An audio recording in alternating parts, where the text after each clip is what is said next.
I still remember the exact blue color they painted over my walls the day after they made me leave my room.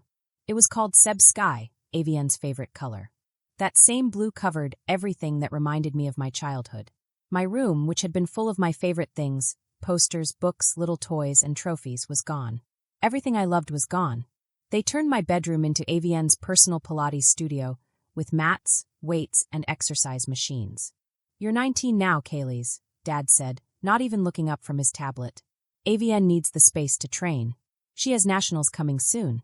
Mom was already stuffing my things into black trash bags. Not boxes, bags. Like my life was just trash to throw away. My science fair ribbons, awards from school, and my Python programming books were all crumpled under leotards and yoga mats. Everything I cared about, the trophies I worked so hard for, the certificates I earned, was just gone. All sacrificed for my 17-year-old sister's sports career. "But I just started at UCLA," I said, my voice shaking with shock. "Where am I supposed to go?" "The basement has a few rooms," Mom said, tugging down my robotics trophies from the shelves. "Or get your own place. You're grown now, right?" I was barely grown. I was juggling college classes in computer engineering, working nights at a food truck, and saving money for school. I had spent the last 2 years helping pay for Avienne's sports lessons, private coaches, and endless competitions. My energy was drained, my sleep was gone, and I felt invisible in my own house. That night, I slept in the basement. The basement smelled a little musty. There were silverfish crawling on the walls, and boxes of holiday decorations were stacked everywhere. I lay on the floor, listening to Avienne's instructor cheering for her upstairs, in what used to be my room. I could hear her laughter, her footsteps, her shouts of excitement as if the walls had forgotten me entirely. The next morning, I called the only person who ever really noticed me, my grandfather's sister, Aunt Lysandra. "Come stay with me," she said right away. "There's space upstairs in Leander's old office." I'd love the company. Aunt Lysandra had always noticed me. While my parents cheered for Avienne's achievements, she saw all the quiet hours I spent coding, fixing neighbors' Wi-Fi, and building little computer programs. She never said much, but she saw everything. I always felt like she understood me without words. "You've got his fire," she told me one night. I didn't know what she meant at first, but I understood it later. I knew she meant I had the same determination as my grandfather. We were in the little room that had become my sanctuary at her house, surrounded by old engineering papers and dusty books. She reached under the bed and pulled out a heavy metal lockbox. "He left this in my name, but he'd want you to have it," she said. Inside was the deed to a small apartment building near downtown San Diego. Nothing fancy, but it was strong and could make money. "It's yours now," she said, putting the papers in my lap. "Build something from it." And I did. I worked hard. I made something out of it. I studied late nights, learned everything about real estate, talked to people, fixed problems, and kept going even when it was hard. 10 years passed.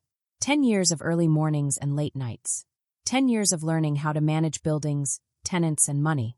I fixed pipes, painted walls, and made sure everything was perfect. I turned one small building into many buildings all over San Diego. Each building became stronger and more beautiful. I worked hard, never giving up.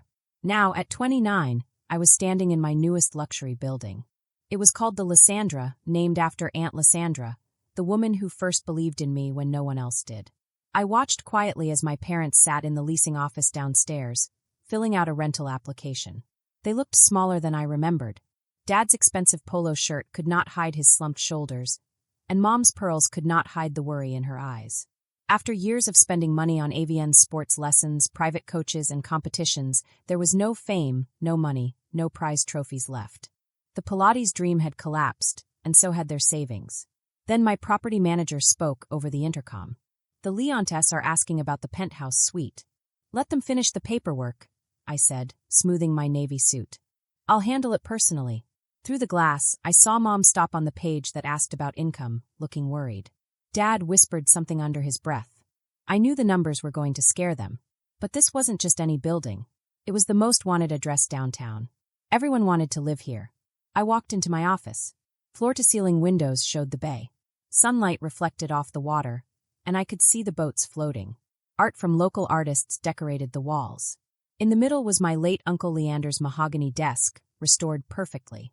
My hand rested on the worn leather corner of the portfolio he had given Aunt Lysandra years ago. My lucky charm. Soft classical music played in the hallway. Ironically, it was AVN's old competition track. I smiled. Send them in. The door opened softly.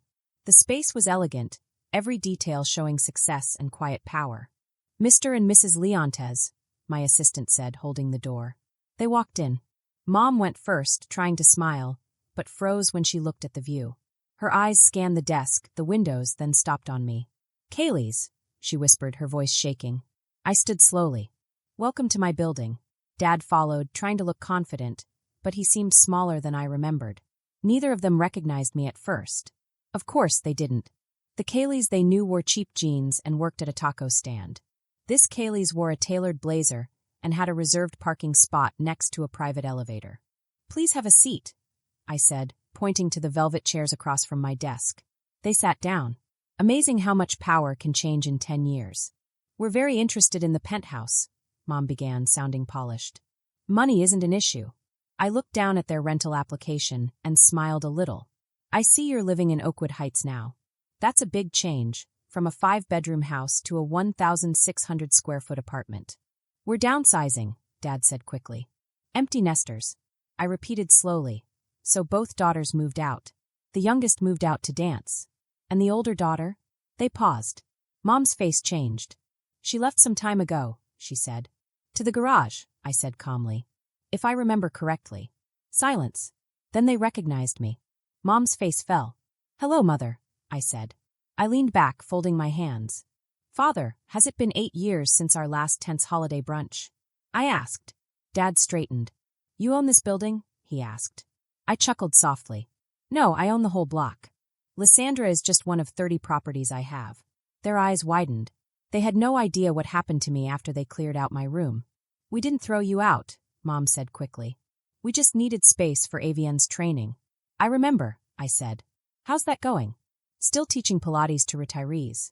Mom flinched. Dad clenched his jaw. Now, I said, sliding the application forward. Let's talk about your eligibility.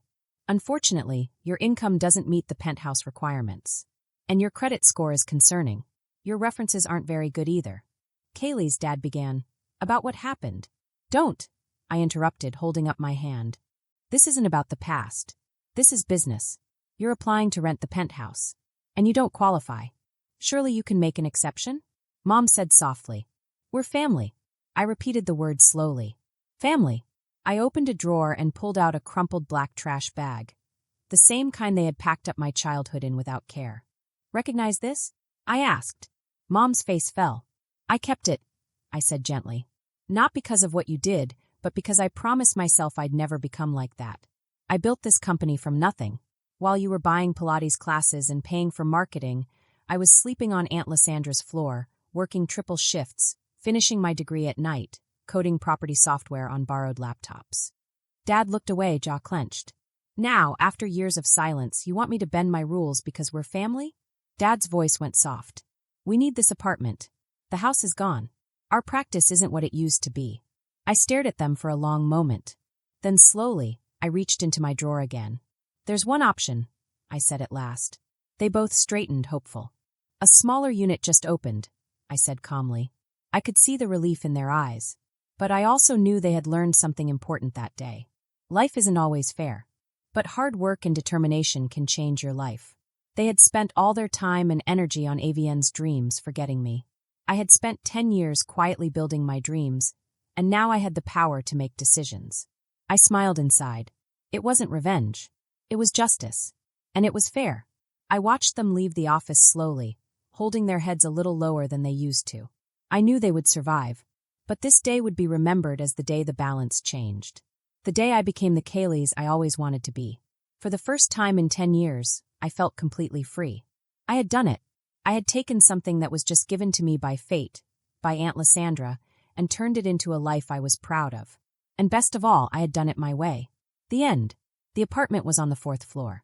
It had 2 bedrooms. It wasn't fancy, but it was clean. The rent was not too high, and the rules to get approved were easy. They looked at each other, pride fighting with reality. I said, it's a nice place. Very convenient, too, right next to the building service hallway. Dad's eyes got sharp. Suddenly he understood. The apartment was right next to the garage.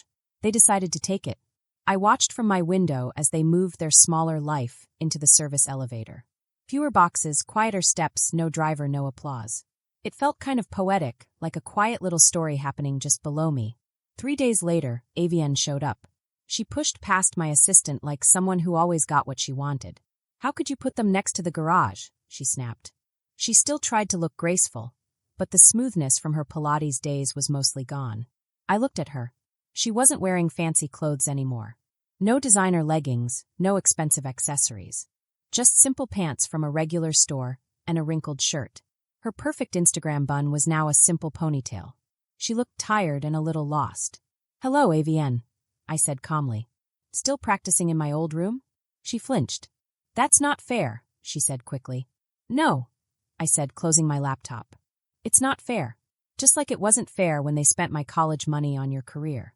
Or when they made me sleep in the garage while they used my old room for your reformer machine." She paused, looking at the floor.